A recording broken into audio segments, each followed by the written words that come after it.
सारा प्रणाम। सहारा से जुड़े हुए हमारे कर्तव्य साथीगण और सहारा के करोड़ों निवेशकर्तागण का एक बार फिर से हार्दिक अभिनंदन, स्वागत है। दोस्तों, कहते हैं कि जब तक मंजिल न मिले तब तक धीरे धीरे ही सही, लेकिन चलते रहना चाहिए। क्योंकि एक जगह पर ठहराव अगर पानी में भी हो तो वहाँ से भी गंदगी पनपती है, बदबू आती है। इसीलिए हमारा ये प्रयास रहता है कि आपके बीच अपनी बातों को निरंतरता के साथ रखा जाए, जिससे कि कम से कम लोगों के मन में, लोगों के बीच में अपनी उपस्थिति को दर्ज कराया जा सके और कुछ न कुछ जानकारी, कुछ न कुछ बातें सहारा के बारे में, भुगतान के बारे में, सुप्रीम कोर्ट के बारे में, सरकार के बारे में, संस्था के बारे में आपके बीच रखी जा सके और हम लोग थोड़ा थोड़ा खिसकते रहें, आगे बढ़ते रहें। क्योंकि मैं इस बात को बहुत ही मजबूती के साथ मानता हूँ कि हमारे पास केवल वर्तमान में दो ही विकल्प हैं और दो ही विकल्प के अलावा और कोई रास्ता नहीं और कोई माध्यम नहीं। चाहे कोई भी कुछ भी कहते रहे, चाहे कोई पीआईएल लगाए, चाहे वो रिट याचिका लगाए, चाहे कहीं पर भी किसी भी जगह पर आपके दुख दर्द को सुनाए, चाहे वो सांसद को सुनाए, चाहे कहीं और सुनाए, लेकिन कहीं से भी समाधान मिलने की संभावनाएं वर्तमान की परिस्थितियों में है नहीं। और वो दो जगह के बारे में जो बात कर रहा हूं मैं, वो केवल दो जगह हैं। एक तो माननीय सुप्रीम कोर्ट, जहां पर मुख्य मुद्दे के बारे में सुनवाई होना चाहिए। जिस दिन सुनवाई वहां पर होगा वहीं से समाधान निकलेगा और वहीं से ही सारे विवाद खत्म होंगे, समस्त समस्याओं का समाधान होगा। चाहे वो भुगतान को लेकर हो, चाहे वो संस्था को लेकर हो कि संस्था आगे चलेगा नहीं चलेगा, बंद होगा खुलेगा, कार्यालय खुलेंगे बंद होंगे, सहारा को रोजगार देने के योग्य बनाया जाएगा नहीं बनाया जाएगा, सहारा के कार्यकर्ताओं का क्या भविष्य होगा, जमाकर्ताओं का क्या भविष्य होगा। इन समस्त प्रश्नों के जवाब केवल और केवल माननीय सुप्रीम कोर्ट के उस बेंच में दिया जाएगा जो 3 जजों की बेंच होगी। और 3 जजों की बेंच जिस दिन इस मुद्दे पर सुनवाई करेगी वहीं से इन समस्त समस्याओं के समाधान का रास्ता निकलेगा। उसके अलावा कोई और रास्ता किसी भी प्लेटफॉर्म पर, किसी भी अदालत में नहीं हो सकता, क्योंकि माननीय सुप्रीम कोर्ट ही सर्वोच्च ताकत है जो सहारा से भी विवाद को खत्म करने का रखता है। इसके अलावा अन्य कोई भी ताकत सहारा से भी विवाद को, सहारा को इस गर्त से निकालने का कहीं से कोई रास्ता नजर नहीं आता है और नहीं आएगा, क्योंकि एकमात्र वही रास्ता है। ये है कानून वाला मुखौटा या कानून वाला रास्ता, जहां पर हम लोग आपके बीच में अपनी बातों को रखने का प्रयास करते हैं और निरंतर कुछ न कुछ बात करके आपको उस मंजिल की तरफ ले जाते हैं जहां पर माननीय सुप्रीम कोर्ट की सुनवाई होनी है और वहीं से कोई रास्ता निकलेगा। दूसरा जो रास्ता मैंने आपको बताया कि इस वक्त केवल दो ही रास्ते हैं जहां पर हमको फोकस करना चाहिए। पहला रास्ता मैंने बता दी, माने सुप्रीम कोर्ट की सुनवाई, जहां पर तमाम सारी चीजों को लेकर आपकी दास्तान या आपकी दर्द भरी दास्तान को सुनने का समय कब आएगा ये तो मैं नहीं बता सकता, लेकिन वहीं से आपकी ये दर्द भरी दास्तान का समापन होगा।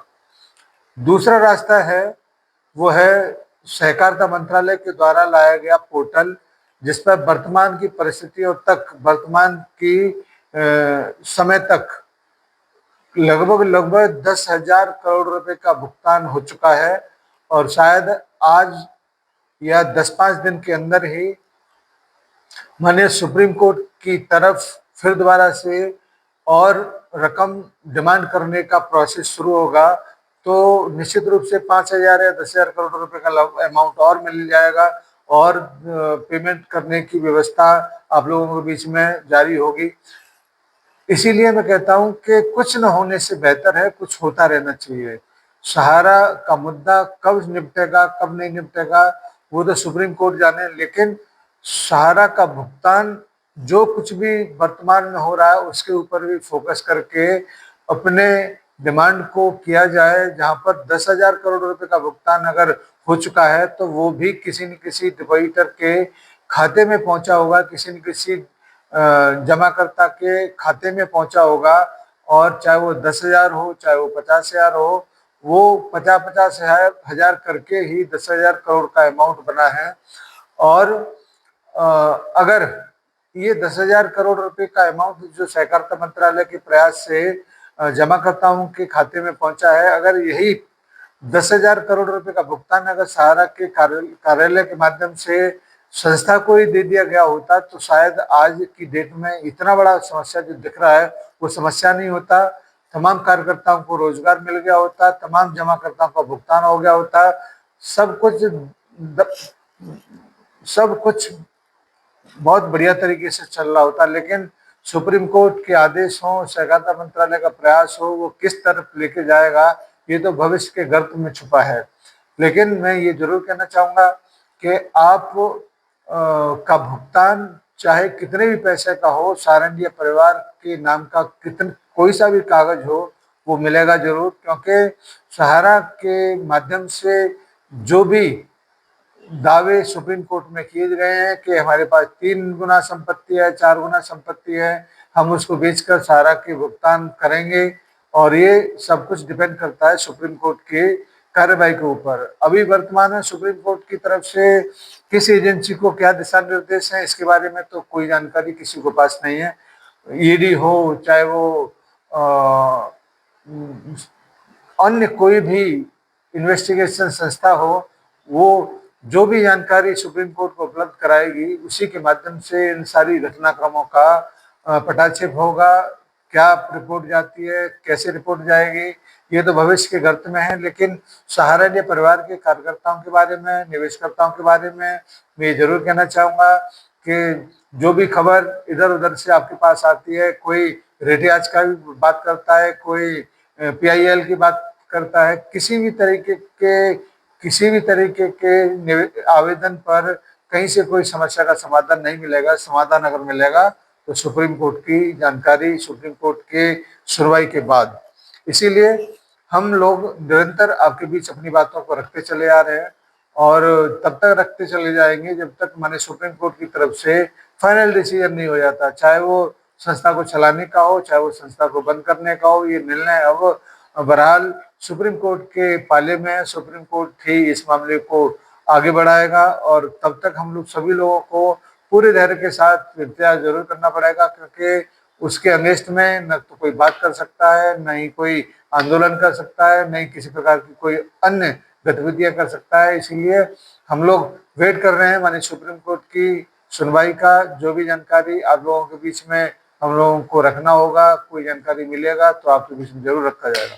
धन्यवाद सभी को आज की इस छोटी सी वीडियो के लिए। हम निरंतर पिछले 2-3 महीने के अंतराल के बाद अब वर्तमान में निरंतर आपके बीच में अपनी बातों को रखने का प्रयास कर रहे हैं और उम्मीद कर रहे हैं कि कोई न कोई समाधान या कोई न कोई रास्ता माननीय सुप्रीम कोर्ट निकाले जिससे आपको और हमको राहत मिले।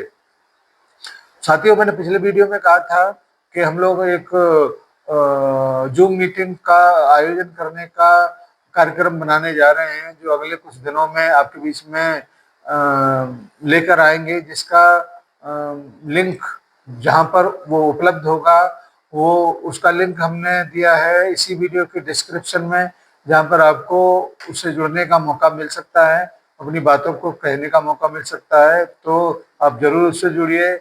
एक सहारा का यथार्थ चैनल है, दूसरा सहारा कुटुंब पर आप लोग उपस्थिति दर्ज कराइए, जिससे कि वहाँ पर जो भी इंफॉर्मेशन आपको मिलेगा वो सामूहिक रूप से मिल जाएगा। दूसरा जो मीटिंग का लिंक है वहाँ पे मिल जाएगा। हम अपने वरिष्ठों से बात करके कोई दिन तय करते हैं, फिर आपके बीच में अपनी बातों को रखने का, कहने का मौका मिलेगा।